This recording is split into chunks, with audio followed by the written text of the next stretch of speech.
Denzell helped build a 55 agent brokerage that now ranks top 100 in the country, and he started with nothing but hustle and a camera. Today, he shares his story of how he turned content into clients, scaled fast, and dominated a local market with zero investor backing. If you're a hungry entrepreneur, agent, or marketer, this is your blueprint. You're either the type to watch greatness and wish for it, or actually becoming it. Subscribe if you're tired of the fluff and want the realest real estate podcast in the game. See you in the pod. I have here the creative director for actually one of the top 100 real estate teams in the United States, and that is a fact.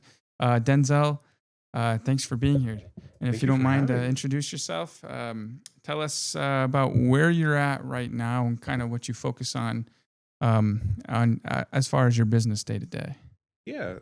So like you said, I work as the creative director on one of the top 100 teams according to Realtors in the United States. And my main focus of my job actually is split into two. So our team leader, David Brooke, he has like a coaching program, and he's, always talking about real estate, always getting him in front of like news people to talk about real estate, to update people about real estate.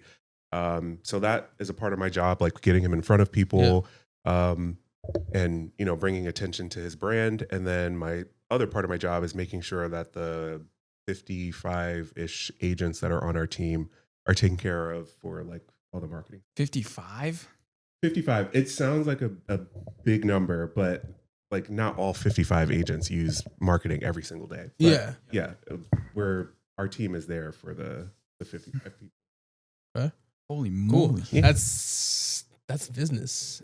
It is business. That's a business. Okay. It's good business. I like it. So yeah, that's transition right from there. Do you like it more than selling? Do you like the content portion of it? Love it. I could tell. It was my favorite part of selling. Really? Was getting my name out there. Really? Yeah. Okay. So do you still sell, or do you just market? I just do the marketing, creative stuff. So if like a lead comes in, and say someone they come in like, hey, I want to buy a house. Like, you like? Yeah, I'll refer them really? to another agent. Oh, wow. Yeah. Good for you.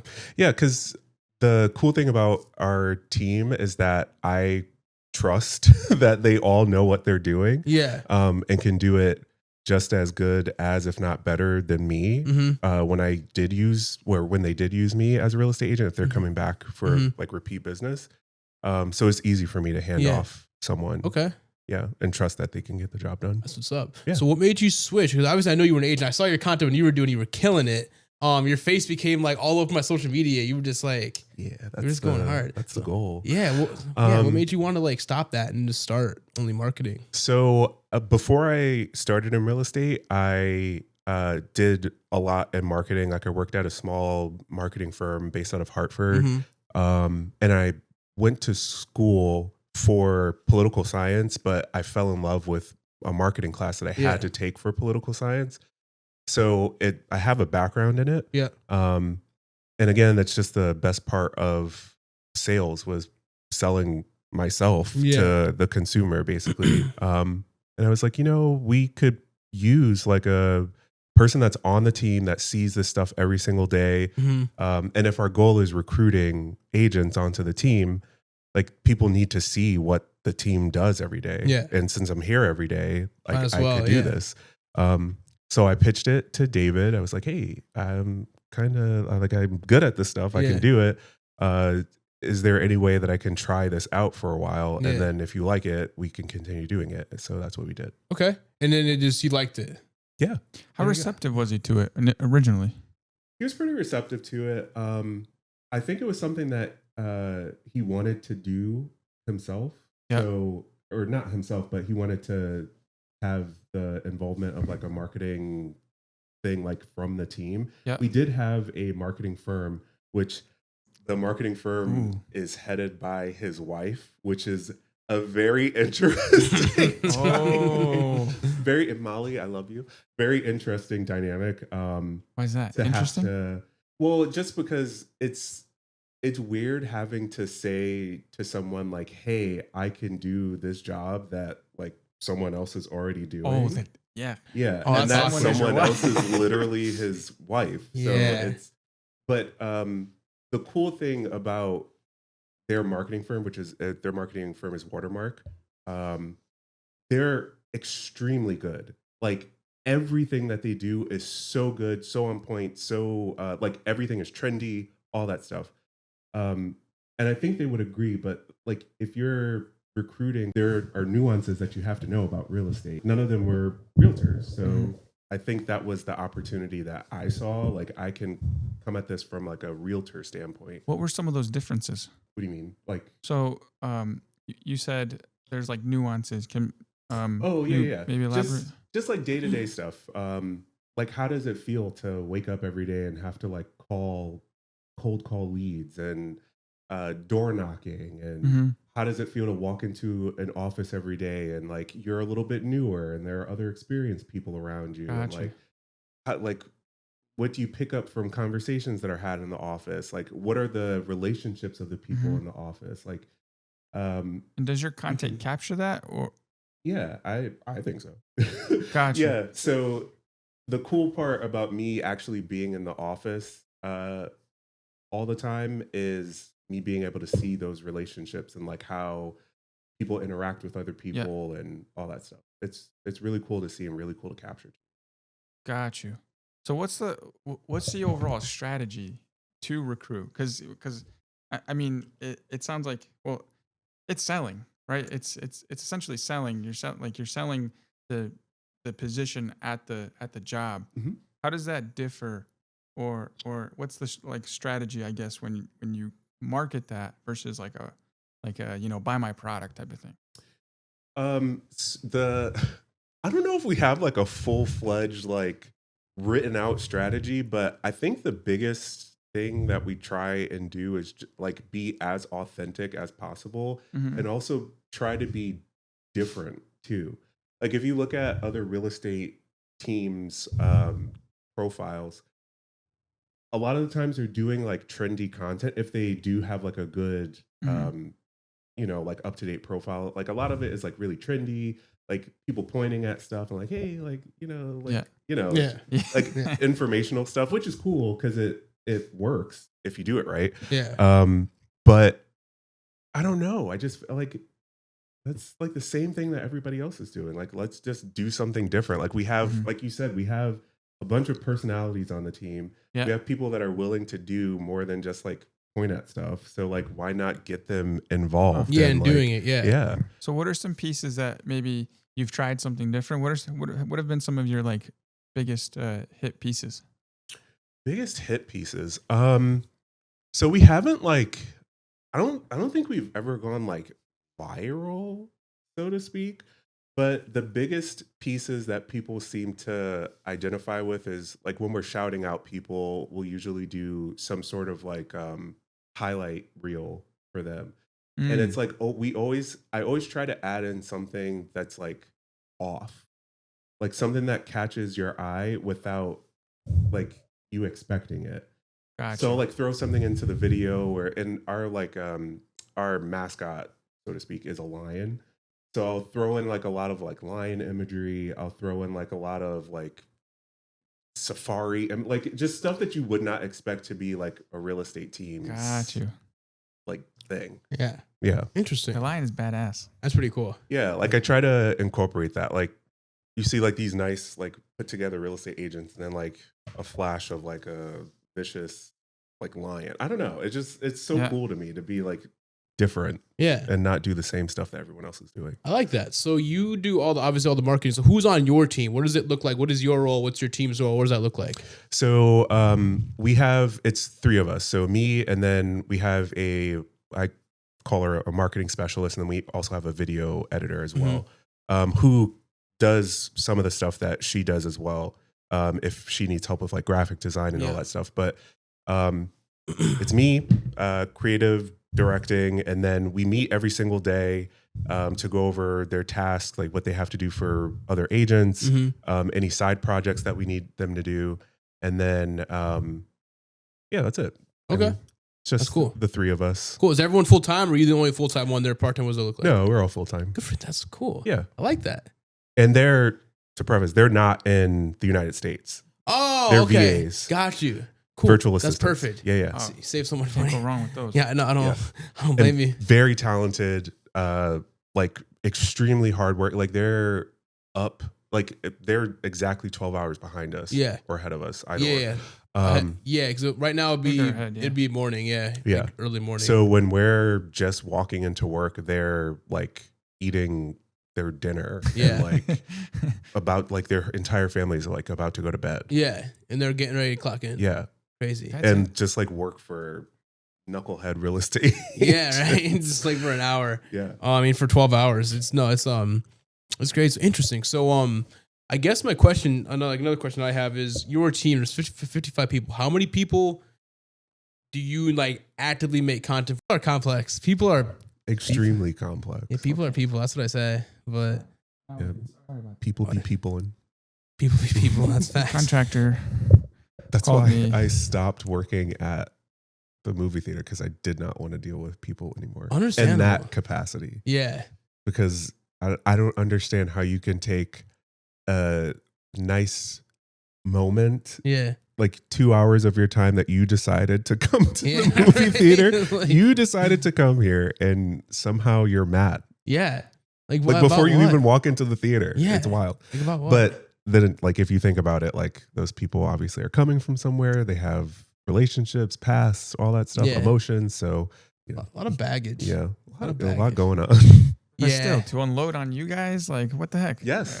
And even in customer service in general. Yeah, they Yeah. didn't load on me, man. They didn't load on you. So Yeah. come. Over like the dumbest stuff. Like I didn't get enough butter on my popcorn. Okay. Yeah. Like go put more butter on. Yeah. Do you guys experience that a lot when you cold calls? I know David said his like I maybe not for you because you don't like sell as much, but like cold calling. Did you have to do that when you were on the team? Did I have to do it? No. So a lot of cool things about this team. The cool thing about, or one of the cool things about the team is that, starting off in real estate, obviously, like there are a million different avenues that you can go down Mhm. to sell. And the only thing that David really requires of people is that they learn the fundamentals first, Mhm. and then you stick to whatever it is that you actually want to do. So if you want a cold call, stick to it, Yeah. because the first 10 cold calls Yeah. aren't going to go anywhere. Yeah. And then people tend to give up after that, thinking that it just doesn't work. Yeah. I didn't have to, and people still don't have to, but they do. Yeah. We have like a group of agents that'll actually like once every week or like twice every week, they'll come into the office and they'll cold call Yeah. just to like amp each other up Yeah. and listen to each other's calls to see if there's anything that they can Wow, improve smart. on. That's Yeah. really good. Live? It's live. Yeah. Wow. Pretty cool. Mhm. I like that. That's pretty neat. Yeah. And if actually. people can't join in person, like they'll put it on like Zoom or something, Zoom or just so there's like a community there, because it's hard to do that. It sucks. Cold calling alone is the most depressing thing. It to grace is. the earth. It's so But sad. it's so nice when you get like a actual lead, and I don't know, like you kind of need people to keep pushing you through that, You because do. like if you hit like 9 no's and like the one random like person that yells at you, like you instantly want to drop it and Yeah. not do it again. Yeah. But it's cool to see other people like help someone else and be like, oh, you got this, like Yeah. you'll get the next one. And yeah. Yeah. Hmm. I like that. Really? Yeah.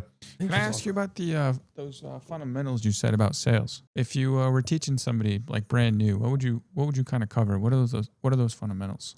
Like sales in general. Mm-hmm. Honestly, the biggest thing that I would say is do not try to be someone that you're not. Lean into whatever it is that makes you you, and you will attract people.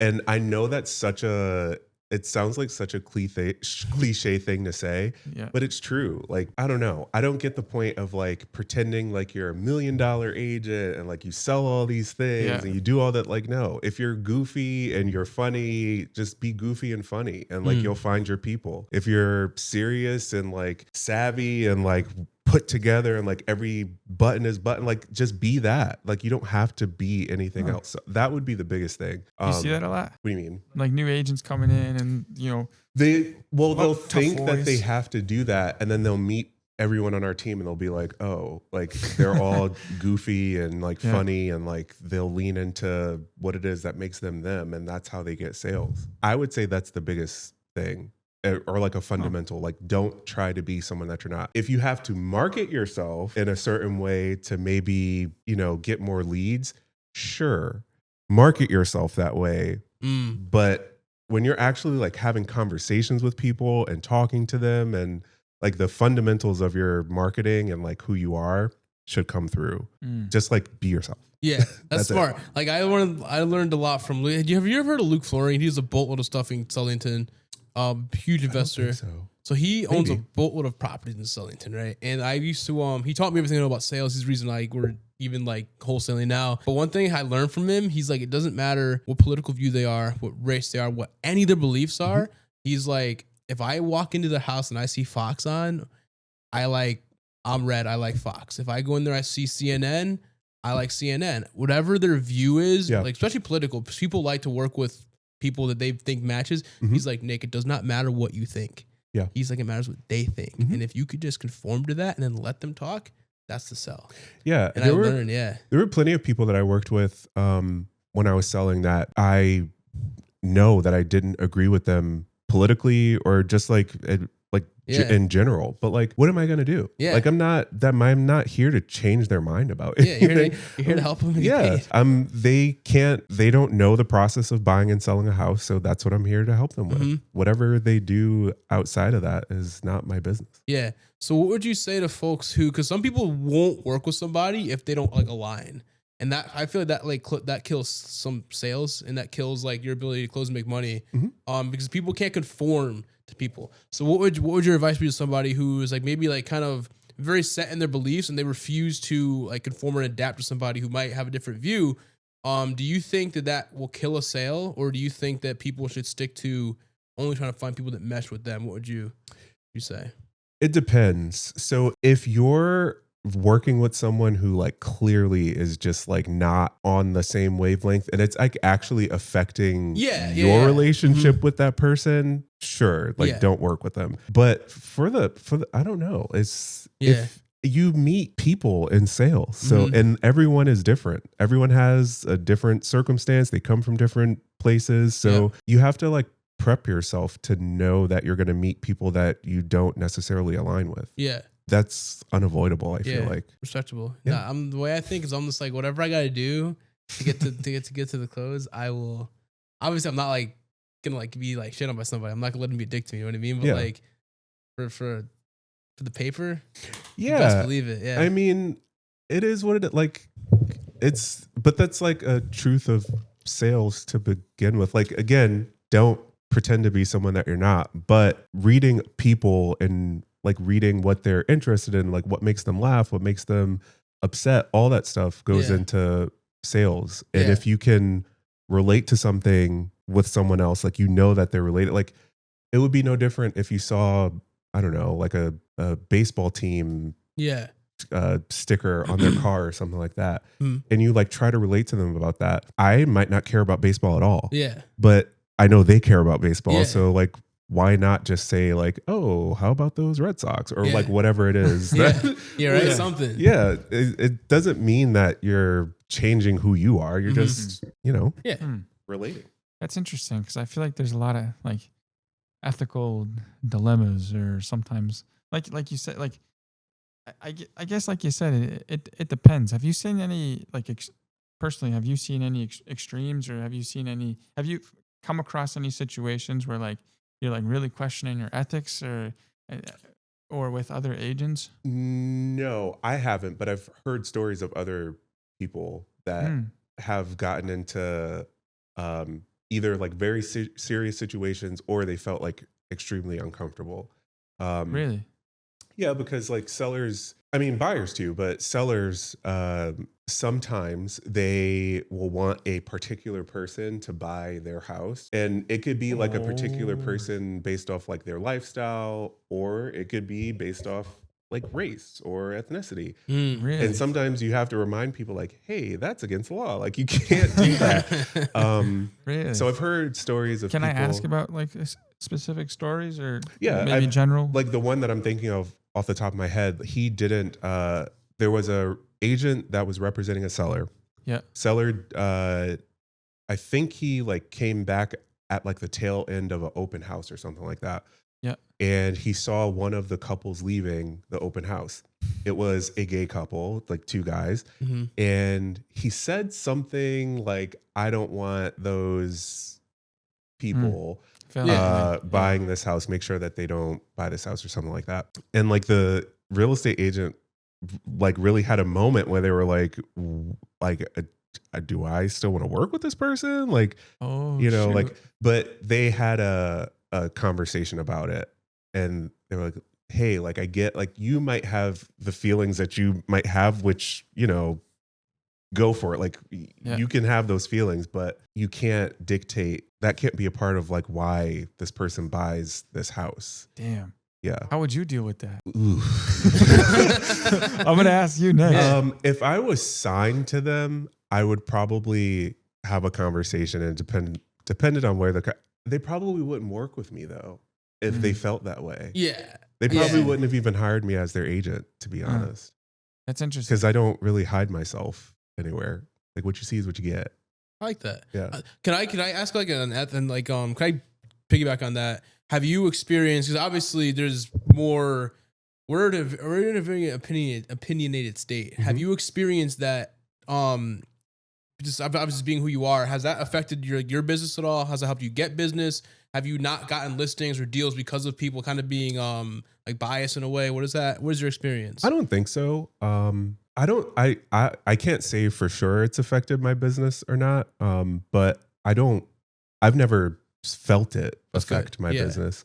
And I've never really had the want to like hide any part of myself to work with someone. Yeah. I might like not joke around as much if I know that someone is a little bit more serious. Also depending on the situation, because not everyone buys and sells for good reasons. Like some people are selling because their parent passed away. Yeah. So, like in those situations, you have to be a little bit more serious. But for the most part, I am who I am. You're just and you. People either like it or don't like it. I don't know. Yeah, I don't not like it. You're just an energetic guy. You're just happy to be here. I'm happy to be here. Just happy to be part of it. I love it. I like that. Were you gonna say something? I'm sorry, I didn't mean to cut you off. I was gonna ask you the same question. How would you deal with that? I'm greedy. Paper's paper.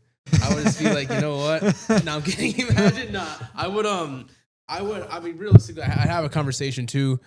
People have said, I mean, I've dealt with sellers that have, because we do a lot of wholesaling, obviously. We deal with a lot of probates, pre-foreclosures. People get emotional. Like, I've had one guy scream at me, call me a piece of shit. Like, I hate you. My wife hates you. You hate us because clearly this deal isn't going to close. And for like 3 minutes, and he was drunk, mind you. For context, I'm going to say his name was Jeff. And his name wasn't Jeff. You get the idea. And at the end, I let Jeff, he went off me for like 5 whole minutes. I was in the car. I was on the highway. It was like an audiobook for me. I was just listening to it, letting him go off on me. At the end of it, I was like, Jeff, are you done? He's like, yeah, I'm done. I was like, okay. Do you feel better? No. But what do you have to say? And I was like, listen, Jeff, I promise you, if you give me 1 more week, this deal will get closed. Because this was innovation. I was like, we did your septic system. I was like, we had to clean out your house. And I was like, you didn't want to move quickly because you have sentimental attachment to the house. Is that, am I wrong? Yeah. No, I understand. Okay, great. So I was like, Jeff, if like you cleaned out the house, like you said, 2 weeks ago, we could have finished the clean out, like the junk removal, and this would have been closed last week. Would it have not? He's like, you're right. And I was like, okay, no worries. So we did the step system. We're finished the clean out. I was like, we will close next week. I promise. Because obviously this happened with our buyer. They got delayed after that. So it was an entire situation. And guess what? We closed the week after. That's what I'm talking about. Yeah, you know what I mean? Everyone got Take paid. that, Jeff. Yeah, you know what I mean? Like, and I was like, you can say what you want, but at the end of the day, like, I just want to get paid, man. Yeah. That's another important thing about sales too, is that, and we have to, so we have these morning huddles every day on the team. They're half an hour long, and every weekday it's a different topic. Yeah. So Mondays is like a market update. Tuesdays is mortgage update. Wednesdays is something that someone mastered. Like we'll bring in someone that, has mastered door knocking or whatever. Yeah. Thursdays marketing. I usually lead that one. And then Fridays is motivation. And a lot of the times, like what we have to like remind agents during those sessions is people are people. Like people, like a lot of people are going through a lot of tough situations, and you're helping them do one of the most complicated things that anyone will do in their life, which is pay hundreds of thousands of dollars just to have a place for them to sleep at night. Yeah. Like they probably don't even spend most of their time in their house because they're working. They're, you know, like they have other stuff going on. And, you know, like you're talking to them about something that they probably don't even care about. Yeah. So yeah, people are going to get upset. Yeah, people are going to, you know, yell at you probably, but you have to like remember, like people are still people. Yeah. And they're emotional. And this, like you said, it's the hardest thing you could ever do. You can't shut off your emotions. Like if a guy got yelled at by his boss earlier that day, and then you come in telling him that he needs to pay like $5,000 for like a, I don't know, something that happened in an inspection that they weren't thinking of that they need to pay for, like, yeah, he's going to probably be mad. Yeah. I mean, it is what it is. It is what it is. So have you ever noticed, have you ever framed situations differently to sellers when you deliver bad news? Or like, how do you like when you used to sell, how did you used to kind of deliver the bad news to somebody? And how would you kind of give advice to somebody if they have to deliver bad news to like a seller buyer? So what's, I'm going to brag about the team so much. What's cool about what we learn about on the team is we try to anticipate everything up front and talk about everything up front before the things happen. Yeah. So if there's a possibility for something to go wrong and we have the wherewithal to know that, we'll talk about that before it actually happens. Smart. So we have like any person that we work with, we try to have a buyer consult with them beforehand. Yeah. Like just speaking of buyers and seller consults too, or listing consultations. But we'll try to go through every single thing that could possibly happen during the transaction. So there is no like mystery or like shock when something happens. Like we'll literally go through the contract step by step, and we'll go through, this is what could happen. This is what could not happen. Yeah. This might happen. Like we'll go through all of that stuff. So by the time we have to deliver bad news, there's already a trust built there because they know that I know what I'm talking about. Yeah. And more than that, I've probably already warned them that this thing might have happened. Yeah. Another thing that we do too is when we walk through a house on like an initial showing, if there are things that stick out to us, because we get training from like home inspectors and all that stuff too. If there are things that stick out to us that we can warn them about and say like, hey, that might pop up in an inspection report. Don't worry about it. It's not the end of the world. It's something that you can possibly take care of after. Yeah. That's like, Perfect. if it pops up again, like if it actually pops up, hey, remember when we went over this? Like it actually popped up. So this is how much it would cost to fix it yourself. We can maybe ask the seller for it depending on, you know, the environment. But for the most part, like if you just explain stuff to people, they're, you know, it's a lot easier. Yeah. So, have you heard, please, man, tough. I don't sleep enough. I tell Marcus that every day. I'm always complaining. Have you heard of novations? I don't think so. Okay, so basically, Maybe agents hate it. So there's like, are you part of the group like CT REI Pros or CT like Real Estate Network, whatever it's called? I stopped. It was like taking up my entire people news feed. So I was like, all the news complain. Yeah, it's like people are just salty. But the novations is like agents hate other agents who list novations. Basically, what novation is, it's an on-market wholesale. So say I offered you $100,000 for your house, and then I'm gonna go put it on the market for $150,000. And then I'm going to take the difference after I pay all agent fees, everything. Agents hate that because it's obviously it's taking away from commission, stuff like that. We pay commissions, but anyways. So what I noticed is a lot of people who do novations, when you're pitching to a seller, they don't actually pitch it to the seller. They just say, hey, we're going to offer you $100K cash. We're going to close in 45 days. And they just list the house after. And then it gets really hairy because you got to have the seller sign that new contract. Yes. And you take the difference. So it gets hairy. So what I've always done, but I got like super like granular with it. I explain every single detail of the process. Hey, this is the document you're going to sign after I find the end buyer. Hey, this is what every single clause in this contract means. I think we're going to make this amount of money afterwards. We're not going to price gouge you, I promise. Don't get me wrong. I've done a novation one time. This is when I work with Luke. I led the sales team. I got under contract for $380. The buyer, we went under contract with the buyer for $491. So that was an awkward conversation. Yeah. Because she's like, hey, why is this? There was a $111,000 difference. And I was like, we listed it at $420. I didn't expect this to happen. To be fair, it was right near the water. So I thought it would go over, but like $10,000, $20,000 over. Yeah. Not like over. Yeah, over. yeah. You know what I mean? So it was crazy. So I just got like you said, explaining it step by step by step. That way I don't have issues getting the contract signed afterwards. Like after we find the end buyer, I don't have issues with the release, the closing. I don't have issues with anything. Yeah. I was so anal about how I explained it. Yeah, and that's all a part of marketing too. Mhm. Like the more you show that you are knowledgeable, the more people will trust you, Mm-hmm. and it'll be easier for you to get.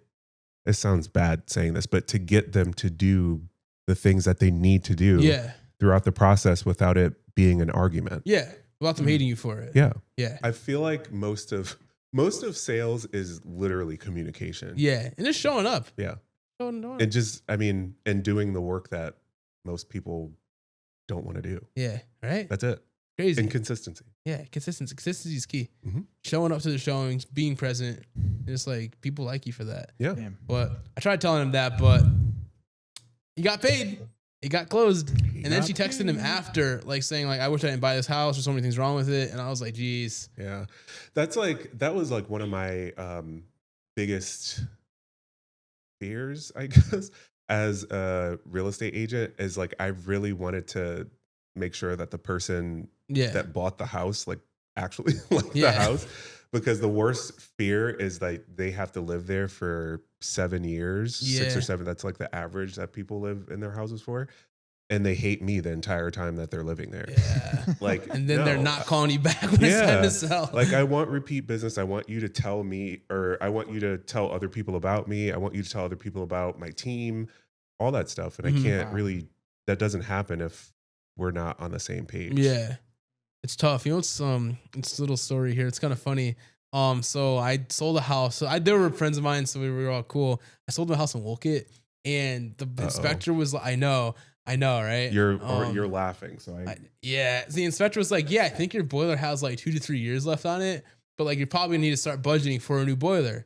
And the guy, he's confident. He's like, yeah, you know what? That's perfect. We'll set aside some money these next couple years for that boiler because I know we're gonna need to get it replaced. He's like, I already have a contact that I can call, reliable. Great, right? Everything was cool. it died the first week that they were in the Dude, house. like we closed, and then a week later, I see his fiance post on Facebook. Hey, need a boiler, an HVAC guy ASAP. Our boiler is not working. We think it might need to be replaced. And yeah, I was like, Jesus, scroll. Yeah.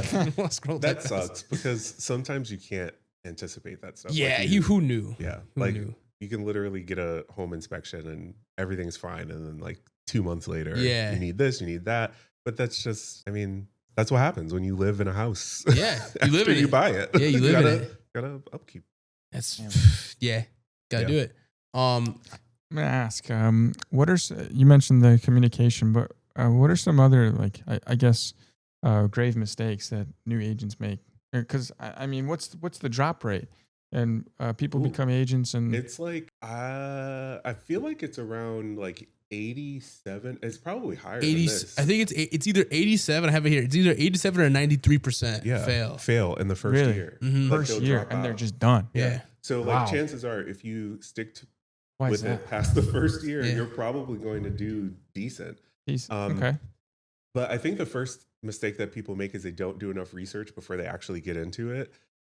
So when I was doing research to become an agent, like, yeah, I took my classes and everything, but I also looked up like the day to day, like what do real estate agents do every single day? Because it could be, deceiving watching a TV show where an agent's going to like a multi-million-dollar house.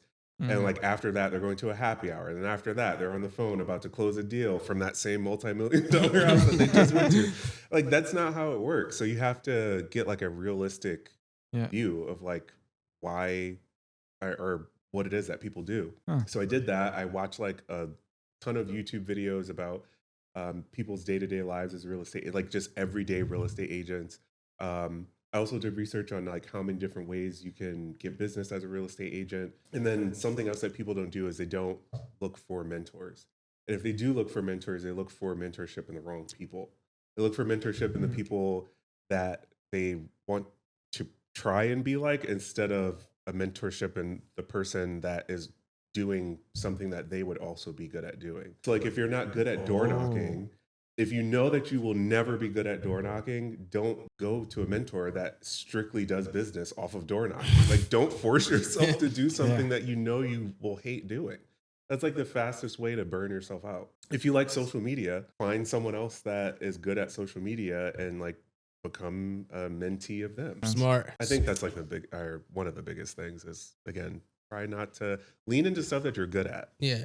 And like, of course, learn other aspects of sales because it's useful. But if you know that like you're not good at wholesaling, for example, like if I know I'm never going to want to do wholesaling, I'm not going to look for you to be my mentor because that's what you do. Yeah, like right. that's your thing. Then it'll be annoying for you to try and teach me. And I'm just like, I don't want to do this. Yeah, like, right. It sucks. and then it's annoying for me because like I don't want to do this. Yeah. So yeah. That makes sense. So I was actually I had thought about this question before.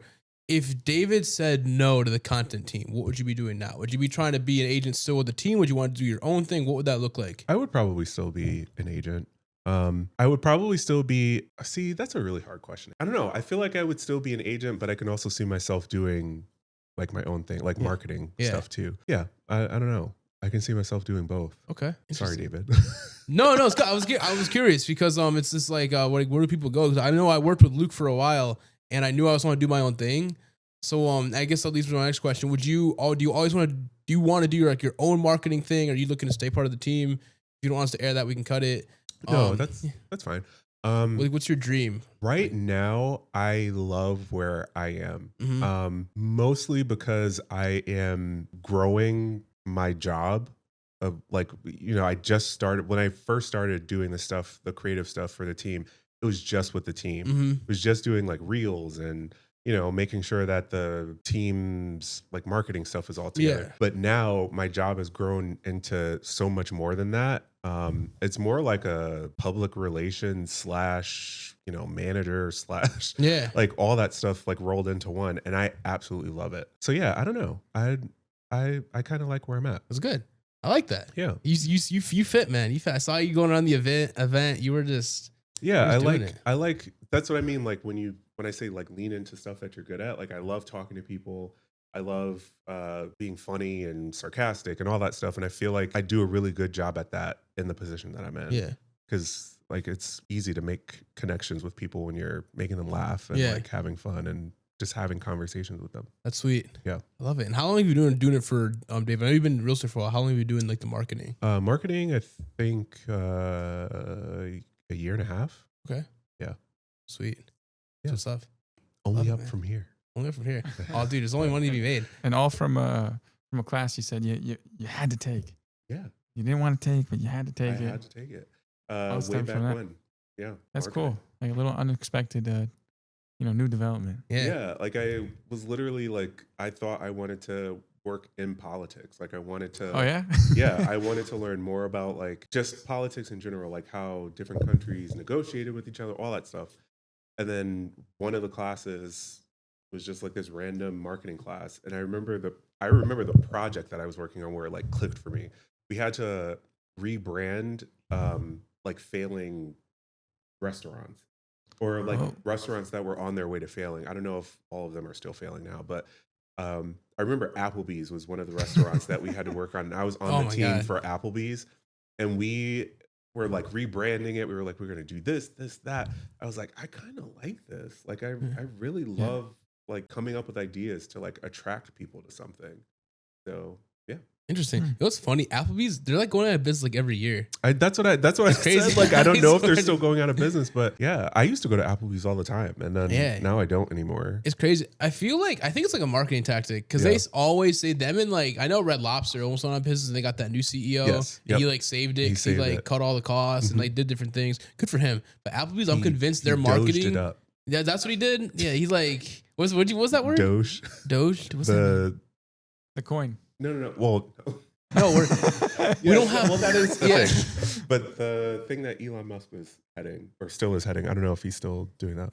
Department of Government Efficiency. Yes, Doge. Yeah. Oh, so he just cut roles. Didn't need to be there. Well, yeah. I don't know if you want to. Oh, yes, that's a great. Yes, term. that's the idea of it. Just okay. cutting. Okay, yeah, costs. I didn't know. Like, okay, gosh, you just cut roles. Okay, Yeah. Cut it. He trimmed the fat. Trim the fat. Okay, Yes. interesting. The Those fat. did. Yeah, the fat. Yeah, I get what you're saying. Whatever the fat is. Yeah, he just basically just laid people off and then like saved money. Yes. Change systems. Well, I don't know It if that's what Red Lobster did. I think that's what they did. Not lay people off, but cut costs in a lot of areas. Okay, that makes sense. I mean, the guy scaled like 10 businesses or something before that, and he was like, I could do this one easily, and he just did. Yeah, I remember seeing an interview with him like right when he first started, Same, and like yeah. a month later they were like doing better. I was like, what the hell did this guy do? Yeah, he's the cool part about like business as a whole is if you're a good operator, if you understand how to systemize and scale, you can place a person after you train them into any business. Because eventually he'll probably move on to do another business, and he'll just have someone that with the fundamentals he created in that business to just operate. Yeah, that's the cool part. Until the fundamentals stop. Fundamental. Yeah, until the crew stops doing what they're supposed to be doing, and then everything falls apart, and then he has to come. He has to come back and do it again. Yeah. I feel like that it usually has like cycles. Yeah, like it does. It does. People will start to do the right thing, and then start to.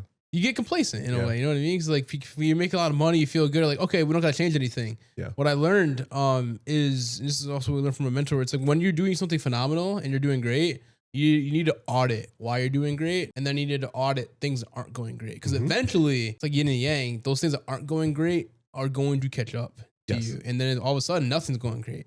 So, like, I create more work for myself every day by doing that. Really? Yes. So elaborate on that. What do you do to like analyze what's going great and what's not going great? What do you do to improve? So like we obviously have like systems in place for a lot of the stuff that we do, but if we notice that there is opportunity for like a system to be better, or like we need to, like I go to do this thing and like I can't because like this thing is broken over here. Yeah. I create more work for myself every day by like wanting to fix that stuff. Yeah.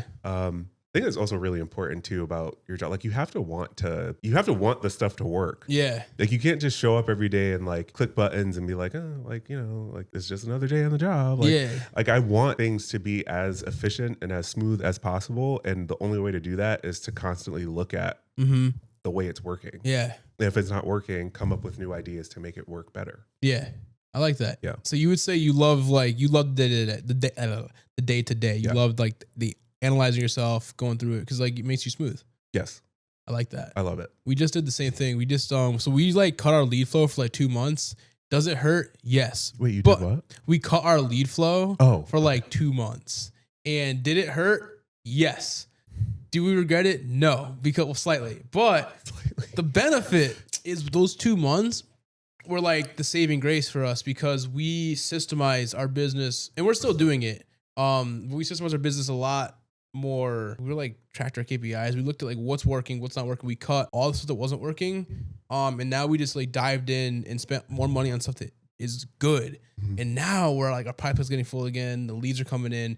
Cool. Or like we're signing more contracts. But like for that 2 months, I'm sorry. I mean, like, I'm not trying to dirty your shoes. Much better than mine. What is going on? No, I'm I know. I think my shoes are already dirty. It's like I like have one pair and they're always. I just got these like a month ago and they're already dirty. It's fine. The other ones had holes in them. Shoes are meant to be like worn. Thank you. He washes his shoes every single time he wears them. Yeah, no. Like, right? He'll take like a toothbrush. He'll like clean. He's like, that's why your shoes get so dirty. Yes, in certain circumstances. Like if you have like collector shoes and like you're like they are actually worth anything, sure. But if I'm walking out the door to come do a podcast, like I'm not. Yeah. I don't care. Like exactly. What happens.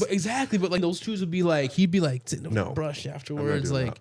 Right? That's what I'm saying. I used to do that with like everything. Like even I don't even have a case on my phone, because I've come so far in thinking of like this as just like a utility object. Like I just use this to do my job. Yeah. Yeah. And take pictures of random stuff that I see every day. Yeah. But yeah, I don't know. Yeah. It's just a it's just a thing. Yeah. It's just a thing. That makes sense. I get that. No. Ryan does have some clean shoes though. He is a clean dude. Some clean shoes. He's a clean dude. I'm not gonna lie. He's always dressed clean, bro. He is a good looking dude. Good. I can't discredit it. Good for him. Is his jacket still over there? No, he moved his jacket. I gave him his jacket back. Thank God. But no, so we spent all that time building our systems and like auditing ourselves, because we were making money, but then we were really bad with our stuff for a while. Like we didn't know where leads were coming in. We weren't tracking our KPIs. We weren't tracking anything. Mhm. And then we were like, We had no structure we had no structure. for the longest time, and we were just winging stuff. Yeah. And we were, And then it was our coach essentially was like, boys, like You guys suck. You say you guys want to be like, 7 fit, whatever entrepreneurs, but you're acting like a bunch of amateurs. And Yeah. we're like, oh, it hit us with like a Oh, truck. shit. Yeah, it's easy to wing it when you're growing. But Yeah. if you want to get past a certain point, you have to have those systems in place for sure. Yes. Yeah, because we were blowing money because like we didn't know like how to track our stuff. So we would make money and we blow it on like trying to get more leads, trying to do X, Y, and Z, grow the company, but we weren't growing because we were just taking the money that we made. You and put we the money in the wrong we places. just threw it at shit. Yeah, We're like, Yeah. hope it sticks instead of like looking into analyzing it. what works, what doesn't work. Yeah. Now we're doing that, and now it's much healthier. So I'm glad you self audit too, because now we're trying to self audit ourselves more frequently. Yeah, our entire team self audits. Like David will have someone come in from outside of the company Yeah, and just come in to like look at what's working, what's not working, how can we change it? Do we need this position? Do we not need this position? Like all that Mhm. stuff. interesting. that's really smart.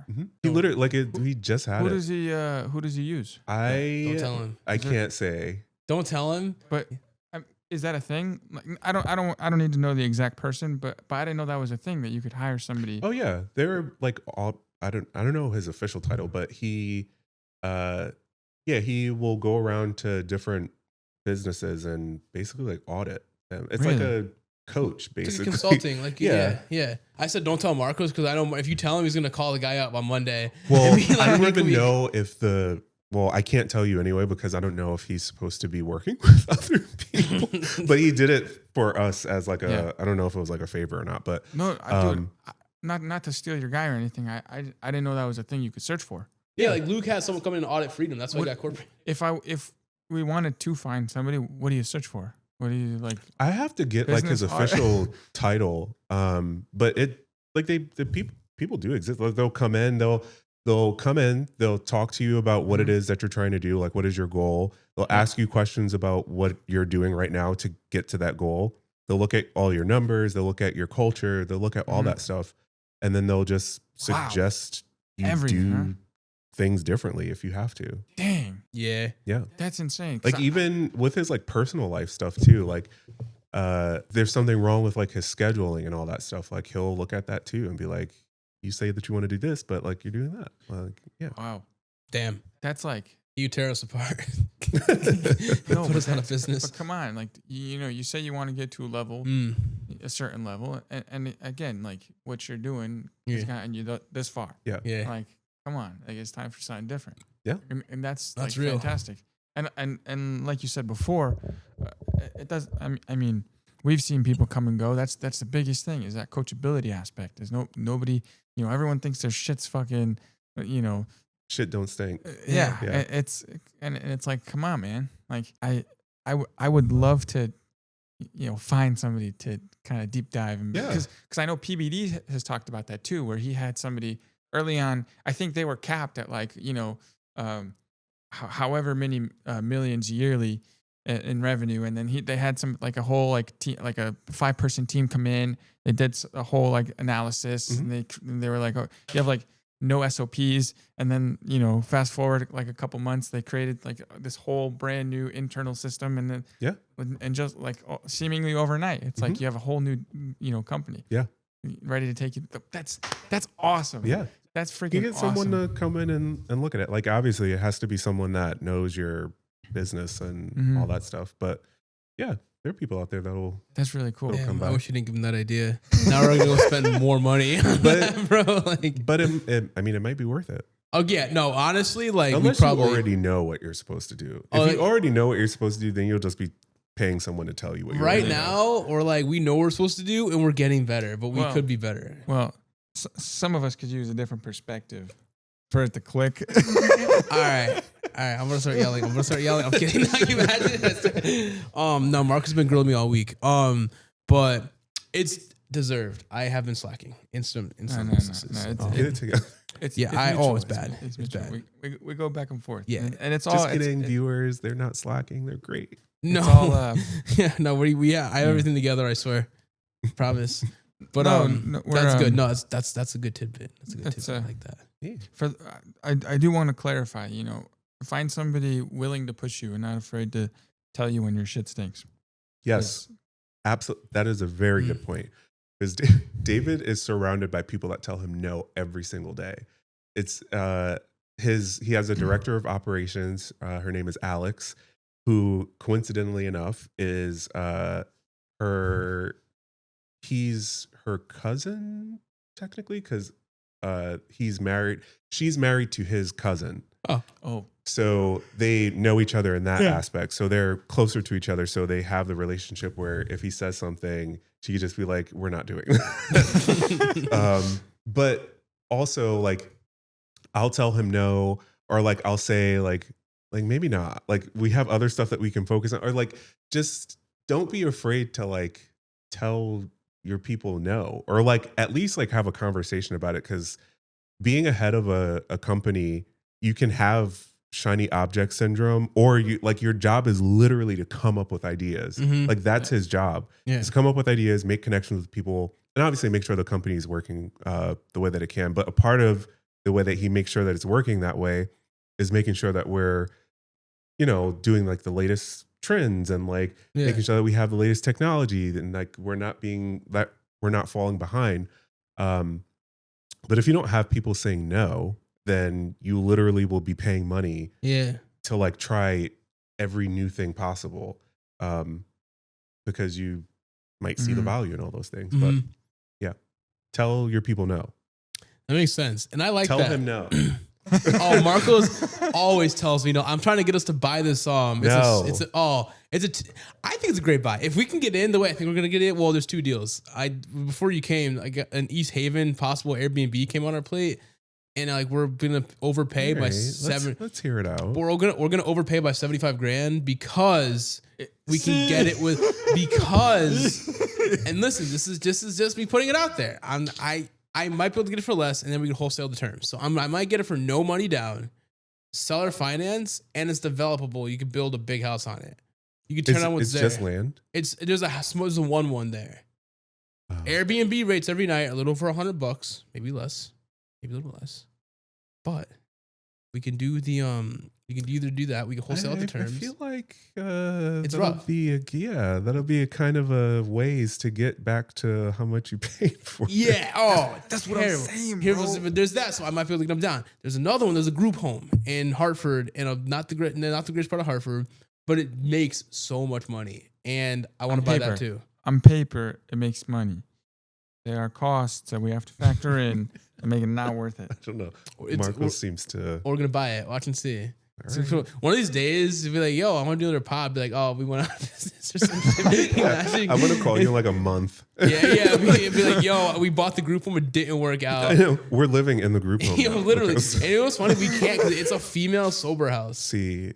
At least get a male sober house so you can live in it. If it doesn't work. Like worst case, we can just rent a room. Yeah, it's pretty. It has garages in the back. All right. It does have a 3-car garage, which I like to rent out too. So worst case, we move all our shit. How much do you need? Are you overspending on the group home? No. So the group home, it's at value, but we might need to put down 60, which makes it not worth it because that's a forbearance for her loan. If I can negotiate with the bank and get them to not get them to forgive it and just assume payments, it's 100% worth it. But that East Haven one though sounds sketchy. East Haven's pretty bad. I'm trying to make it look good, but it's pretty bad. It's pretty bad. I realize we should be able to. East Haven's great. It's on the water. It's on the water. East Haven's great. Love East Haven. I used to live in East Haven, but it's on the the beach. There's a playground there. Okay, well, is that a good beach? I don't know East Haven that I mean, sure. Is it a good beach? No, East Haven's fine. I'm just trying to think of I know Airbnbs are all over the place. I haven't really paid attention that much to what's happening with Airbnb. Yeah. I know they just recently had a thing, a announcement or something, an event where they announced some stuff. Oh, they did the Patrick Mahomes partnered with Airbnb. You know Patrick Mahomes is a football player? Yeah. He partnered with them for an all-inclusive football experience. So you could rent out this house. It's from them, and it gives you it makes you feel like you're a football player for a day or something. So if you had that in East Haven, yeah, it'd be worth it, right? But I don't know. am I trying to wholesale out the terms to a developer? Because you can build $1 million house on the lot. Like there's $1 million like new builds that comp, but like even at that, you're not making a lot of money because like who you would have to get people in there, and want to pay, however much. But you could, if you could assume the debt for 10 years at that note, you technically make money back. I think. I don't know. I haven't penciled it out. Get your boy Marcos. Yeah. I know. Listen. This is Marcus. Marcus is the reason we're not out of business yet. I just worry about wholesaling, but if you liked the video so far, make sure you hit that subscribe button. It really helps us out a lot. Feel free to leave us feedback. So we have a lot of people coming on, a lot of cool other investors. We have people who specialize in Airbnb, commercial real estate, short terms, flips, raising money, equity, you name it. We have them coming on. So make sure you hit the subscribe button so you don't miss a thing as we make more videos. If you want to learn more about wholesales, I encourage you to check out our free 9-module masterclass right on our channel. It teaches you everything you need to know. We go from zero to hero. If you're already comfortable wholesaling, but you want to learn more about novations, click the link in the description. We have a whole step-by-step masterclass about how to run novations, how to pitch it, how to sell it, and how to make a lot more money rather than just doing standard assignments. So make sure you check that out if you're ready to take your business to the next level. All right, thanks for sticking with me. Back to the video. About your VAs. And they're incredibly common. And I would say more and more common. And I've even gotten the experience of talking to AI bots and AI agents. Like as VA, like yeah. So instead of getting cold called by a person, the AI bot, and they're good. They're good, yeah. They're real good. And I do kind of want to ask, where do you how do you see that becoming more? Where do you see that going? Do you see that replacing people? And the sub question to that is you hired VAs. Why did you hire VAs versus an American? And what's the benefit? So I'll answer your first question. The involvement of AI and the agents. Yes, I knew it had something to do with AI. Okay. So AI with like taking over like cold calling and all that stuff. Maybe there might be like a future where you might have like a robot on every single call, but as of now, I don't think it's going to happen, specifically because it was becoming a very popular thing maybe like 6 months ago, like a year ago. Actually, no, like a year ago. And it probably would have been like a huge thing right now if someone didn't do something really stupid with AI phone calling and they did like a mass call or something like that. And they AI'd Joe Biden's voice, like right before the election, him saying something that he did not say. And it was the fastest legislation that was passed in the United States ever, stopping people from making artificial intelligence cold calls and like at a certain capacity or something like that. Wow. I think it still happens, obviously. It does, like what did they make him say? I forget what they made him say, but it was something stupid and something that like he wouldn't have said. And that person ruined it for everybody. That's kind of funny, but like it's terrible. we were in on this business too with the AI cold calling, and we wanted to do like a whole bunch of stuff because we were going to incorporate it into our business. Yeah. And we couldn't do it anymore because they said, you can't cold call people. I think you can't cold call people with an AI voice to sell them something or something like that. Yeah, and they have to be of some form of opted in capacity. Yes. You have to opt into it. Like you have to clearly consent to an artificial voice calling you. Wow. Yeah. But then what if it gets so good? And, how do you tell? You could always kind of tell at this point. Well, right now. I got cold called by someone trying to like give me a personal loan. And I was entertaining because I knew it was AI based on like off the rip. I could just tell, like, hey, how are you doing today? And I was like, I could tell. I went with the conversation. When was that? This was like 2 months ago. Really? 2 months ago, yeah. I went with the conversation, and it's funny because I didn't opt into anything. So like, they're probably legally calling me, but and the AI was sharp, but like it hesitated. In the reason like what solidified it is I started talking. It started talking and it stopped, and then it said, "Okay," and then I was trying to think what else to say. Then it like went on with another sentence, and I was like, Yeah, the one that we were using, it was really good. The only issue would have been the start and stopping. Yeah. But how it picked up on like what the person said in the conversation, even small stuff. Like I remember we played a phone call back for the team once, and this lady was talking about, she mentioned something about like a football team or like her favorite basketball team or something like that. Like they were going to play this weekend. And the AI at the end of that conversation wrapped it up by saying, and go, I'm just going to throw, and go Chiefs. Yeah. Because that she said that she was going to watch the Chiefs win that weekend or something. That's good. And I'm like, that is insane that AI can pick up on that. But That is good. now no one can have any fun because someone AI'd Joe Biden's voice. It sucks. Someone ruined it for everybody. Yeah. That does blow. 'Cause that would have been very helpful. Yeah. But that issue where as soon as you say it picks up on sound and the voice stops, bro, like they're almost done overcoming that. Really? The voices are getting incredible. Yeah.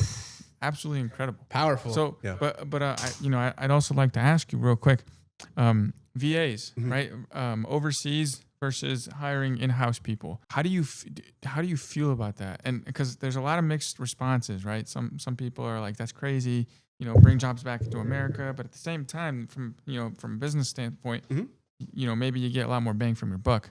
Why the choice? I mean, just being upfront and honest, you do get more bang for your buck. But also there are talented people all over the place. Like, and I love the aspect of like sharing ideas with people that don't come from the same place as me. And we have conversations, I meet with them every day. Like we were just talking about the politics in their country because they just had an election. And that stuff is so interesting to me because they have a completely different perspective on stuff that's happening here.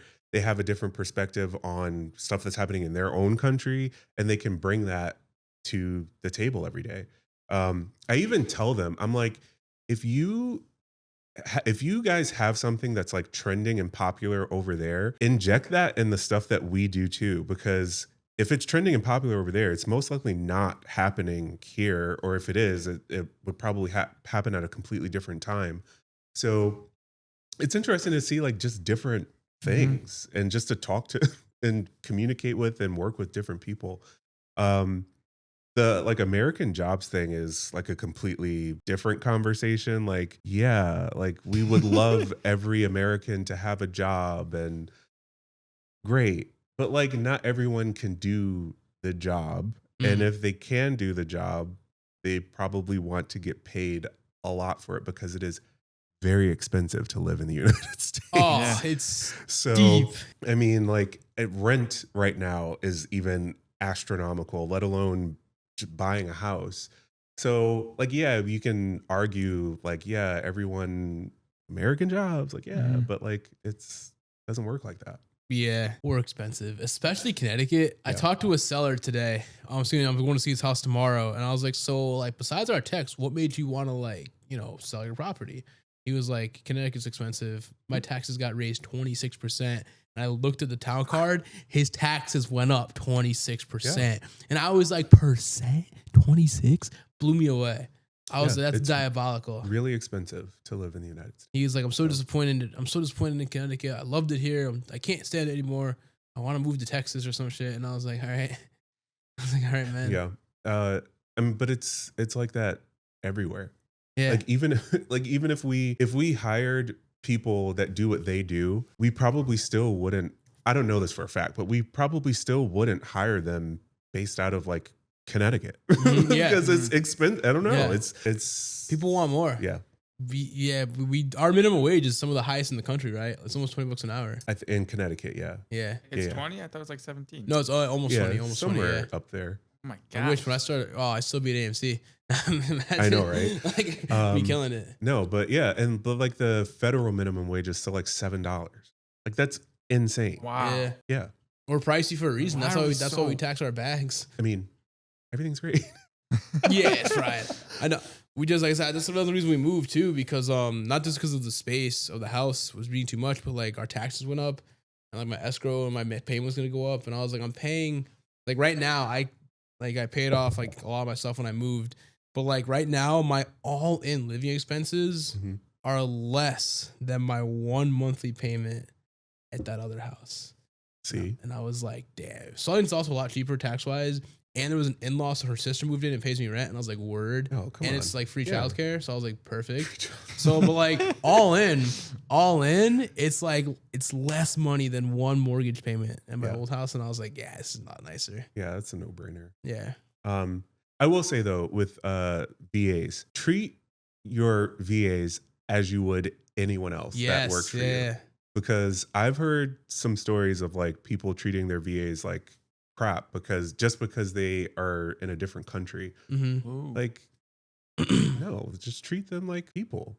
It's kind of fucked up. Yeah. Good shot. Like sometimes they need days off. Sometimes unexpected things happen. You have to deal with things that happen in their country when they're happening. Sometimes there's like a really bad, typhoon or something that happens. Storms over there are huge. Yeah. And like their power gets knocked out. So like, and sometimes it's slower to come back to service. So you have to navigate around that stuff, but like, don't get mad at them. Like they didn't do anything. Yeah.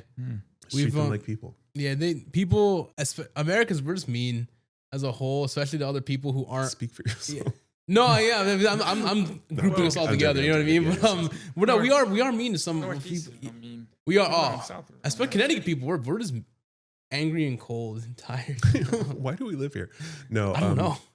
Yeah, we definitely get that rap around the world, but it is because this is a really big and diverse country. So Yeah. there's a lot of stuff to pay attention to here. So Yeah.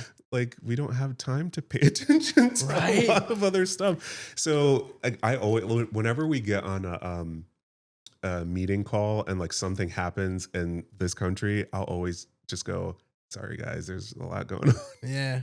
I know you guys probably see what's going on, but like, sorry. Yeah. Yeah. We're in a weird spot. Yeah. I'll even ask them like, what is their like perception on it and stuff. And it's interesting getting their opinions. What's their opinion of us? So they're in a unique position because they've, well, this is veering off and heavy into politics, but they were in a position similar to the one that we're in right now, Mm-hmm. where they had two very different camps of people Yeah. that are either for one person or against that person. Yeah. And what happened in the Philippines, it's happened like, I think like 30 years ago or 20 years ago. The person that came to power, I think he was like a celebrity, wasn't like an actual politician, came to power, started to abuse the power, and the military actually had to step in and like take them out of power. Damn. So they saw that happen in their country, and they see hints and like notes of similar things, like trending things happening in other places, not even just in the United States, but like in other places in general. And they're like, we just don't understand how you can see other countries go through this stuff and then not put the cues together. Like, so it's really interesting seeing their perspective on that stuff. Yeah, we're in a spot. Yeah, it's funny. But we're here. We're here. We're live. We got a roof over our head. That's all that matters. But cool. Yeah. So tell me, but this outside of business, what do you do? What do you like to do? It's for fun. Oh goodness, I just started getting into working out, or not just, but taking my health more serious. Probably been working out religiously since February of this year. Good for you. Yeah. And then I just started recently going to like a gym. They do more like specialized like strength and conditioning training. So yeah, I love doing that stuff now. I love learning about like health and like what's good for your body, because everyone is different and like all that stuff. Love that. I do that. I read. I love reading. And just like creating. Yeah. Okay. Yeah. Where do you live? I don't even know really. We don't really focus on like, well, I know, but like, we don't really focus on like. Oh no, like where? Like what gym? Oh, where? Yeah. It's called Lift in Southington. Oh. The same. Fuck. Someone just told me about that gym. Yeah. Same building as our office. Do you like it? I love it. Really? The community is really big. Accountability is really big. It's nice to walk into a gym and no matter like the different level that you're at, everyone is doing the same thing. And if you're not doing the same thing, you're doing like a variation of the same thing. And then like the encouragement that everyone has, you can tell like it's run by 3 brothers. Yeah. You can tell that they're really into it. that they actually care about people's health and Yeah. not just like caring about whether or not they can pick something heavy up. Like yeah. they actually want to make sure that you know how to do it, know how Yeah. to do it right. When you go home, that you're eating the right stuff, that Mhm. you're doing all that. So Smart. yeah, it's I really like nice. that. I Yeah. go to Powerhouse in Bristol, and it's the exact opposite. Yeah, it's like no. an ego. That's not It's like for an me. ego-driven powerlifting gym.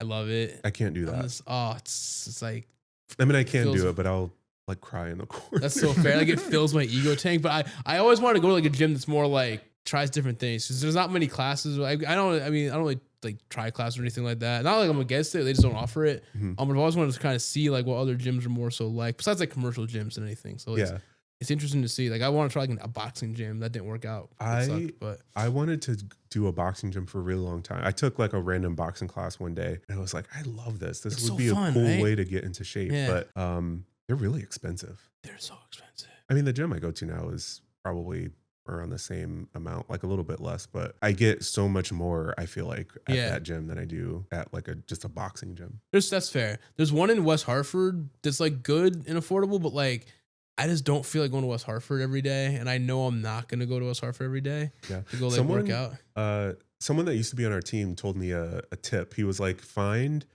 a just like regular boxing gym, like Yeah. a regular gym with like regular people running it. Mm-hmm. Like a no name, like corner of the neighborhood gym. Yeah. Walk in and personally ask the trainer that's there if you can pay them to train you. Yeah. And it's most likely going to be cheaper and it's going to be like personalized because you're just talking to that one person. That's smart. Yeah. Instead of going to like a Crunch Fitness or whatever it is. I hate Crunch. I just said Crunch because that's the first name. Oh, no, no beef with Crunch. I'm just a hater. Oh, all the beef with Crunch. I'm not a fan. I think their weights are dumb, and I don't like it. Yeah, That's I my don't think I've opinion. ever stepped foot in a Crunch Fitness. I'm just Their not- weights are dumb. Yeah, Yeah. what is They have like the new rubber weights, and I think they're dumb because they go against like the old school weights. And I'm just he just wants What do you to mean? be around people that are grunting, yelling, I love it. and throwing And stuff. full of steroids and stuff. Yeah. Like just everyone's just jacked Yeah. up. Shout out to Gold's Gym and any other place like that. I know. They used to be golds. That's why it's so heavy into like this Is gear. Gold's Gym still around? I think there's a few. I don't think there's any in Connecticut anymore. There's a few in like some of like the old retro gyms, like I think in Cali, some other places, but I don't think there's any in Connecticut. I think Yeah. they all got bought out or bought into like different brands. Yeah, I definitely like the gym I go to now. It's like I like knowing that I'm doing stuff the right way. Yeah. And if I'm doing it the wrong way, they'll come over and like actually train me. Yeah, and like help. Yeah. I like that. Cool, man. So Does your same topic, but does your team encourage like personal development outside of Yes. A lot. business? What do you guys Yeah. kind of do? So we do this thing every year. Every real estate agent does it, but when you join the team, you do it too. It's called a PTS, a path to success. You can't be successful in your career if like the big aspect of like your personal life isn't put together. Because like you can't even make it to like things on time if like your personal life isn't put together. Wow. So PTS, you call it? yeah, we go through like what are your personal goals, what are your career goals, who do you need to be to hit those personal goals. Like, do you want to start working out more? Do you want to start playing an instrument more? Like, do you want to start spending more time with your family? Like all that stuff. And you work it into your calendar. And you have to, I mean, you don't have to, but you should stick to it. That's the point. Really? So all new hires, you guys go through this? Yes. Wow. Huh. Yeah. That's a genius. Because That's it's interesting. like, Yeah. how can we help you if we don't know what your goals are? Yeah.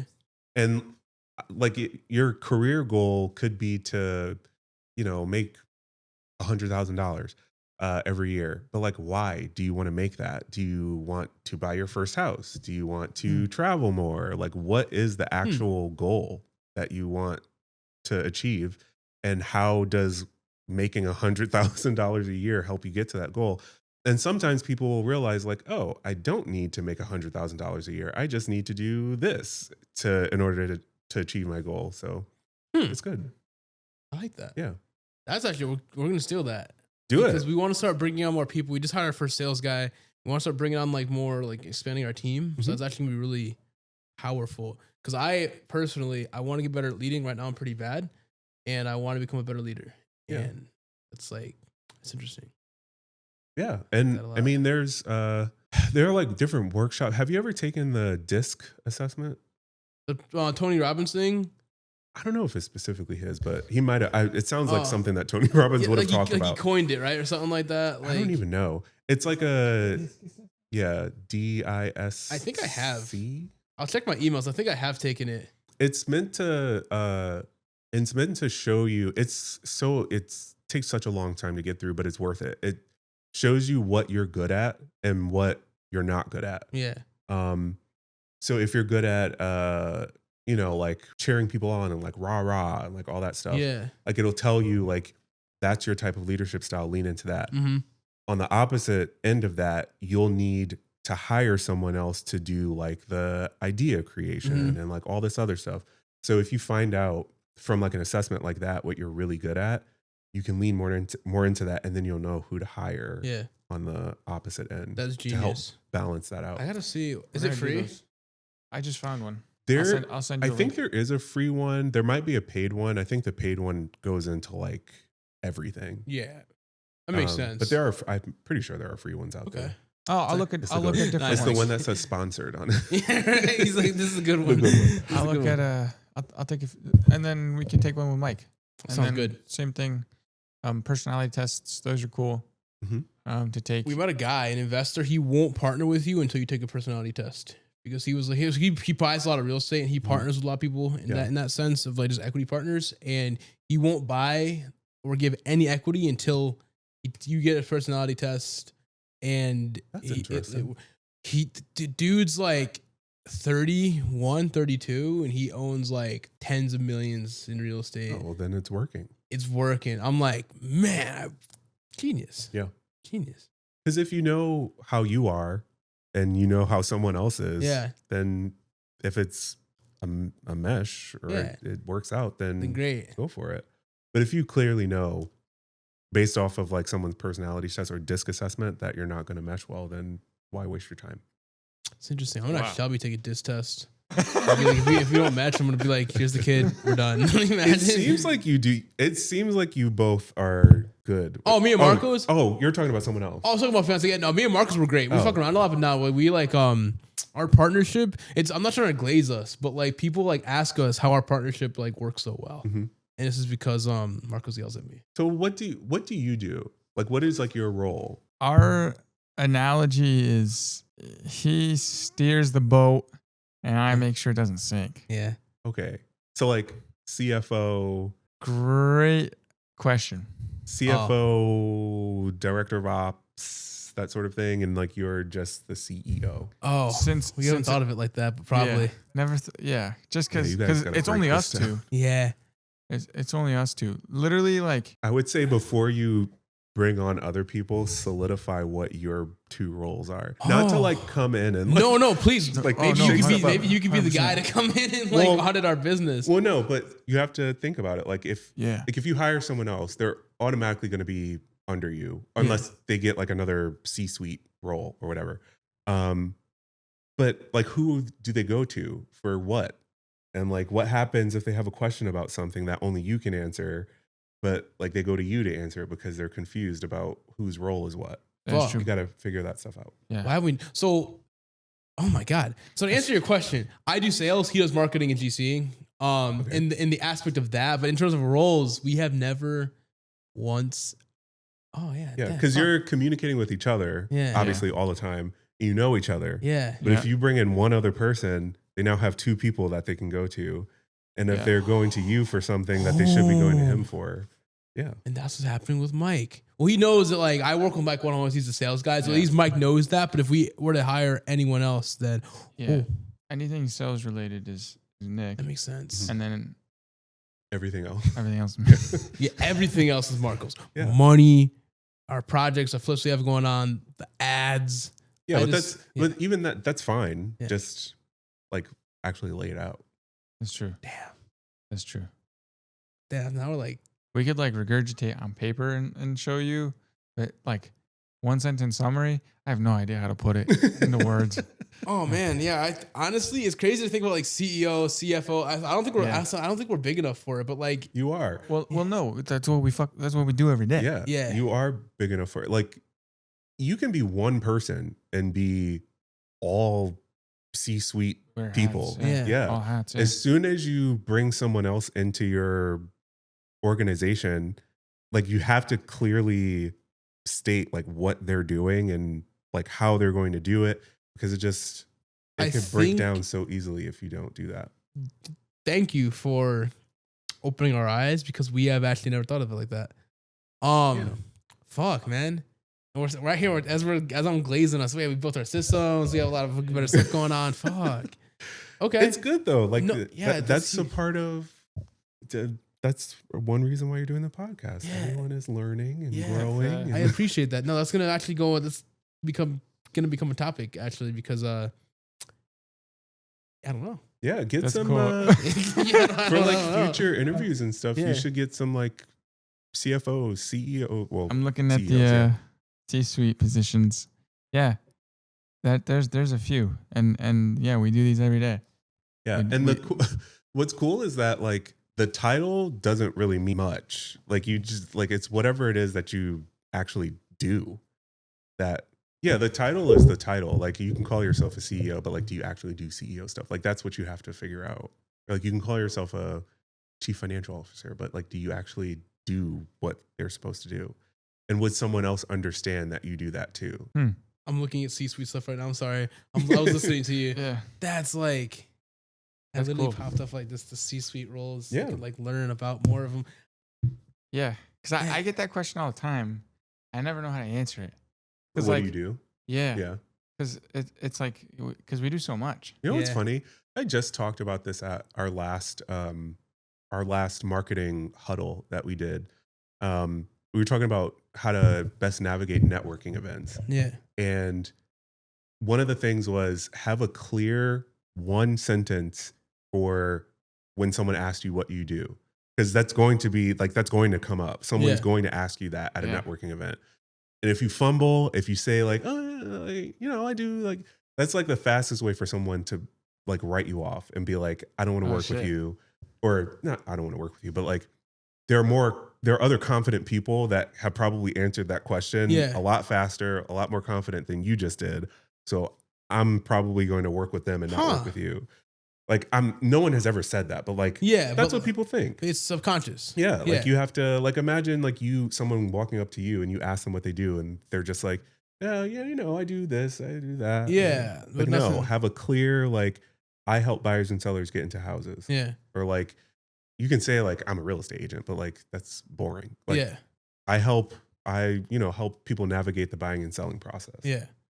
It sounds so like cheesy, Yeah. but people No, will that's remember good. that over I'm a real estate agent. It's That is fucking true. genius. That's good. Damn, you put us on. Whoa. Damn. Yeah, we're kind of scrubs. I look back at it. So like you can say that you're like, I'm a wholesaler, Yeah. but like what do you actually do? It's funny because when someone asks, That's the commercial, bro. That's the stinking commercial. Yeah, I know. Our coach is trying to get us to do a commercial too, like a company commercial. Mhm. But like when you put it like that, different frame. When you put it like that, See? you're right. Yeah. Damn. Can we repeat this? Yeah, man. Yeah. Thank you for Should I be opening my- charging you for this? Yo, please. I write you a check at the end of it, like $2,500. Like, You know No, what I've been that's saying? that's important though. Oh, absolutely. Oh my gosh. yeah, no, it's huge. We Because gotta- when someone does ask, I'm like, yeah, we wholesale, we flip, we buy and hold, we do stuff. But think of how many people also do that. Like, what else Yeah. do you do? Fuck, I don't know. Yeah. No, you hear that's everybody's Like, when you're go-to. doing that stuff, what do you do? We provide creative solutions to sellers to sell their houses and for top dollar. Beautiful. We offer more than any other investor ever, which you is don't act- so you don't even have to say that Yeah. part. You can just stick with Yeah. the first Yeah. sentence that you just said. Okay. word. This is We please- find creative solutions for buyers and for sellers to. Make the most amount of money on the sale of their property. There you go. Ooh. Can you critique mine when people ask? This is what I've been saying recently. I make people a lot of money. Yeah. I help make business. That could be like a sub intro.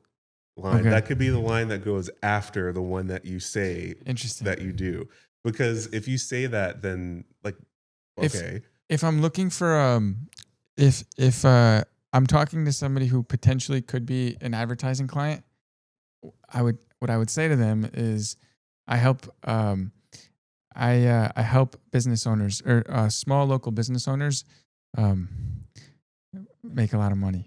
That's true.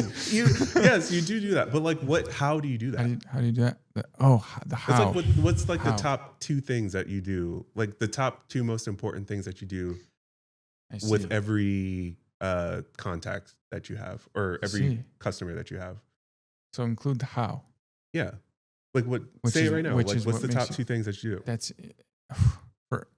So Marco's markets. He does ads and he does he does contracting. He makes sure our flips don't lose money. Okay. I mean, you can say something like, I find creative solutions for small local businesses looking to expand their reach.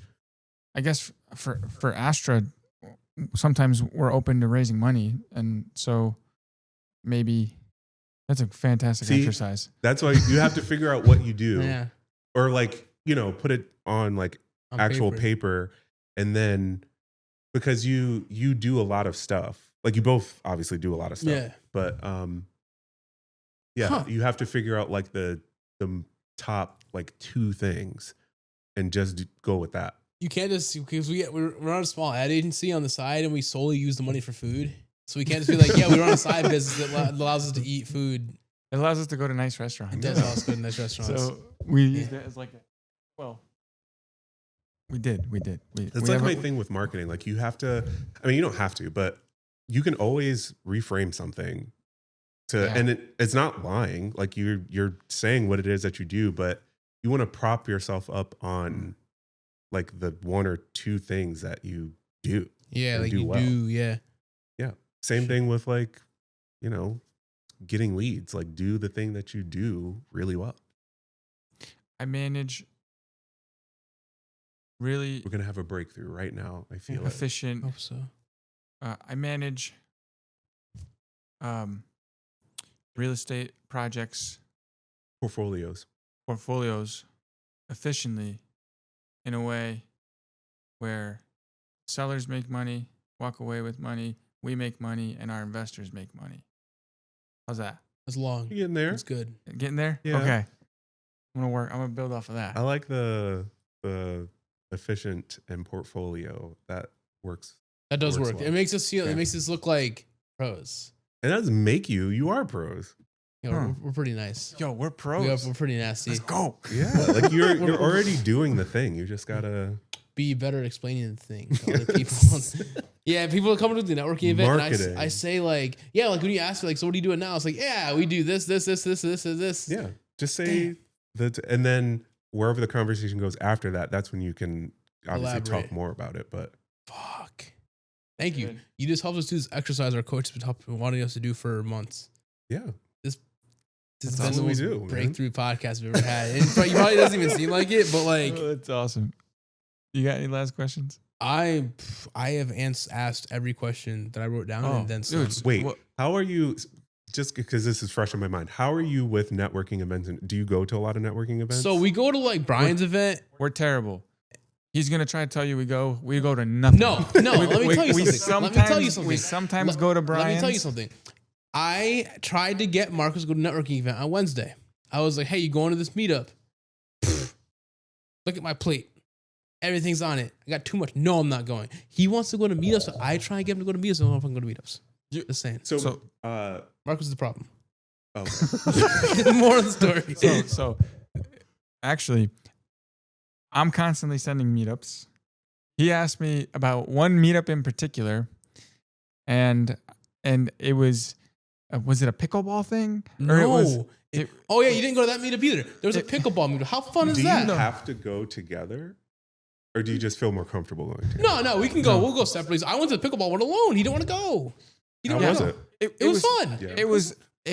It wasn't even a meetup. It was like four people. No one really it was showed a up. gathering. No It one was a really. gathering. I felt really bad for Shay because he really like marketed it and no one showed up. I felt really bad. It happens. Well, people showed up. We had enough people to play some games. Yeah. That was it. And we knew everybody. We knew everyone going. You got to look at We it did know as everyone a going, yeah. as a job. You have to like actually look at it as like clocking in and clocking out. Yeah. Because obviously like networking is such like a thing in real estate. Like realtors this was one of the biggest things that we can end on this. It's one of the biggest things that we went over in that last Thursday marketing huddle is that realtors or anyone in sales, but mostly realtors, they'll go to other networking events with other realtors. Like you all do the same thing. Yeah, what am I networking with you for? Yeah. Like, why am I trying to convince you that I'm a good real estate agent? I don't need to convince you that I'm a good real estate agent. That's actually funny because it's so true. I need to convince other people that don't have the expertise that I have. Like, I need to be in those rooms. So I was telling them like, go to Rotary meetings, like your local community meetings, go to like all that stuff. Go to like, there's like, I'm pretty sure every town, if I'm not mistaken, has like a Lions Club or something like that. Go to that. If you don't know what that is, find out what it is and go to it. Yeah. Like small business luncheons and like breakfasts, they do those. Like literally walk into a local business and say, meet the owner, shake their hand and say like, hey, do you know if like the local like the town, do they do like local business luncheons? And like they'll be like, oh yeah, like, you know, they do one like every quarter or something. We've been networking wrong, man. We have it. We go to like we go to investor meetups. Like we're not investors. Don't we're talking do that. shit with other investors. No. How many deals we got going on? Just glazing each other. The good part about going to other networking events with like your same crowd of people is that you might learn how to do something differently. Yeah. Or like you might learn that you might have been overlooking something. But if you're trying to get business, then that's not the room that you need to be in. There's a golf charity event. But we don't golf. But people with money who want to invest projects. What's the added besides just golfing? Is it like are they doing something else? I don't know what charity. Like it a is. dinner. Scale event was really nice though. That was a good event. Yeah. Cool. That was a good event. And guess what we did? We talked to everybody that we already knew. So your problem is that that's not it's bad. what you just said isn't the problem. The problem is that you just talk to the same people. But dude, they become Can I just say, yeah. I am so proud of you. Really? Yes. I appreciate that. I still have this image of you. Like I remember when you first got hired. I remember walking you around the theater, like showing you stuff like isn't that crazy? Yeah, it's wild. I remember too. I remember the day of the interview. Like we were sitting on the bench and I was like, yeah. Mm-hmm. I was crazy. And my dad was like waiting outside to pick me up. Like, I couldn't drive at the time. Isn't that crazy? That's wild. And now we're just doing, I appreciate that though. Of Thank course. you. Did you interview Nick? Yeah. He hired me. I hired him. Oh shoot. Yeah. That's it's awesome. crazy. Now look at him. I know. Do you think I was going to get well, obviously we didn't know, but like, what did you think about me when you hired me? Do you think I was a scrub? I was kind of a scrub. Well, I mean, that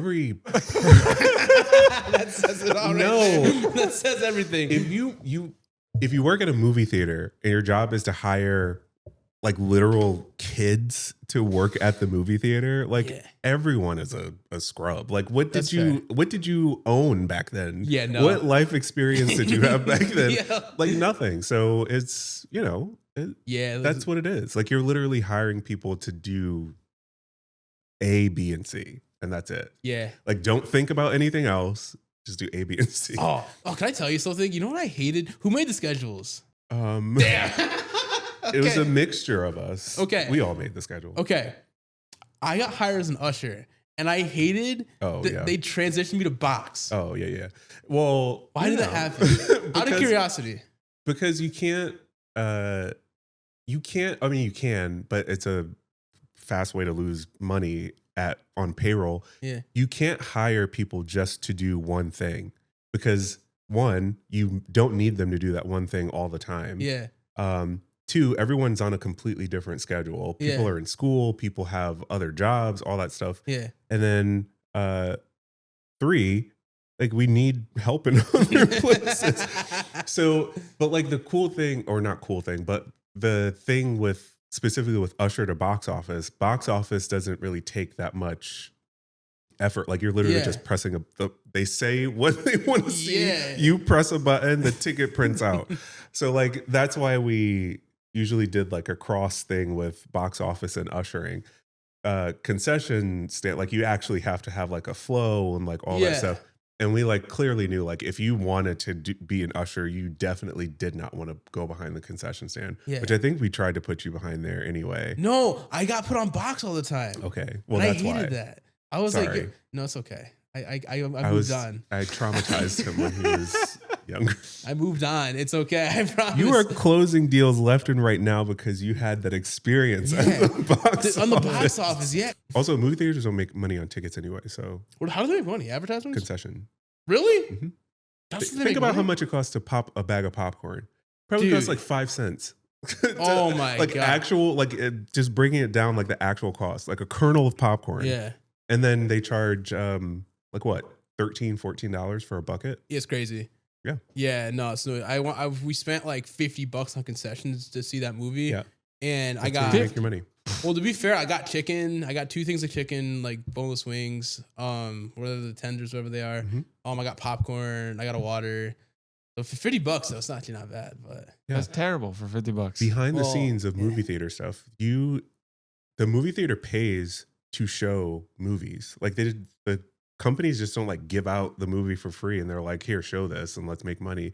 Like, you have to pay to have a movie go into a movie theater. All the ticket sales usually go, or most of them go to the distributor, like the company that produced the movie. And then all the concessions, some companies might have like a side on the concessions too, but for the most part, that goes back to the many conversations about wholesalers. I know there are agents who don't like wholesalers for whatever reason, but I don't know. It's just another arm of real estate. Like real estate agents do it one way, wholesalers do it another way. That's interesting. Now, for a controversial segment, tell me how you really feel, or tell me how the people who dislike wholesalers, tell me how they really feel. I don't know. I really don't have like that deep conversations about wholesaling because it's just not a part of our business. But I don't know. I would imagine that they don't like it, or if they, most of them probably feel indifferent because it doesn't really cross paths. I see. Agents hate wholesalers. Yeah, like to a T. Oh my God, yeah. Do you think it should be regulated? I mean, wholesaling? Mm-hmm. I don't know. Like I don't dabble in that part of the business that much to got you.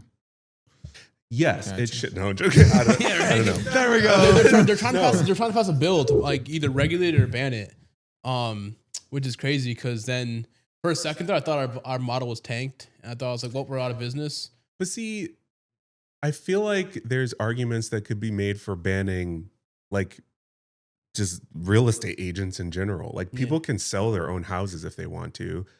But their wholesalers exist because there has been or is a need for wholesalers. Right. Real estate agents exist for the same reason. Like, I don't know. You guys are doing a job just like anybody else. Yeah.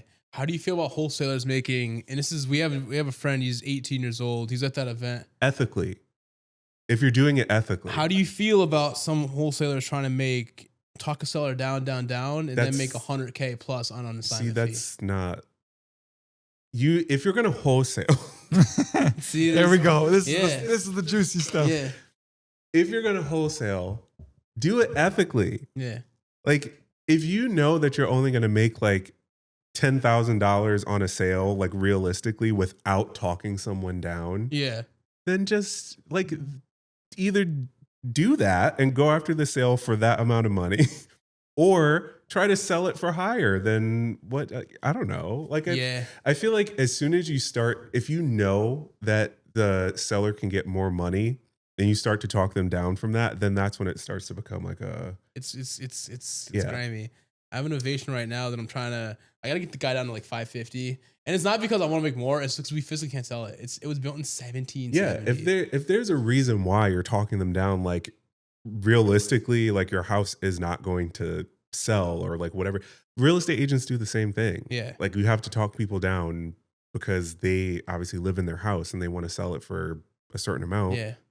But me as a real estate agent, I'm not going to, that would be like me saying that someone should sell their house $100,000 over ask or over the amount that it's valued at because I could get a bigger commission check.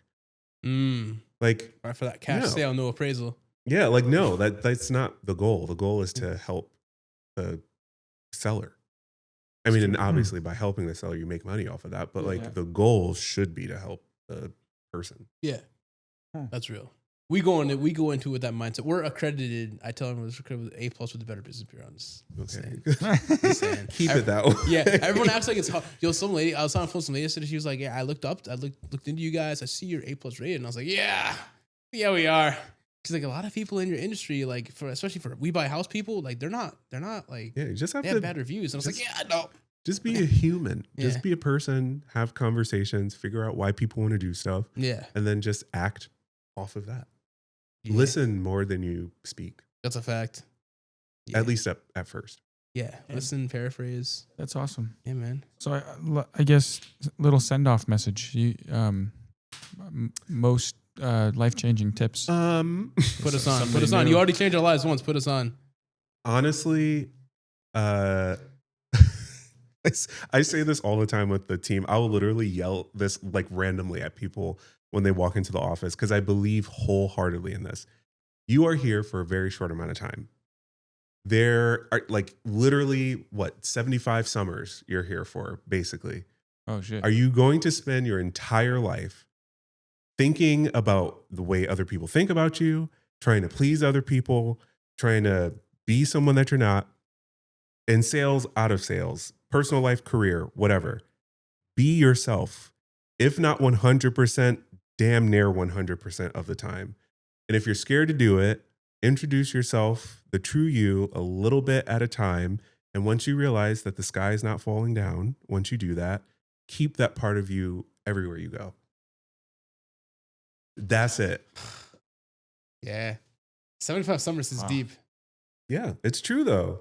That was it's more like 80, 85. Marcos is gonna live past 100. Marcos is the way he is. We can kick it like I give him like 82. Marcos done. Yo, I definitely think I got 3 digits in me. I'm not. Yo, if I make it to 100, I'm going to Switzerland. I'm putting myself down. You can go put yourself down in Switzerland. They're called put down pods. I'm putting myself down at 100. I'm enjoying every second. I'm enjoying every second. Yeah, that's it. Be yourself. Forget what other people think about you. Cool. That's it. You'll go farther in your personal life and your career. I guarantee you. That's facts. That's facts. It's a great message. Yeah. That's a fantastic message. That's Dude, it. thank you. Thank you. Thank you for coming on. We Thank you appreciate for it. inviting me. How long have I been here for?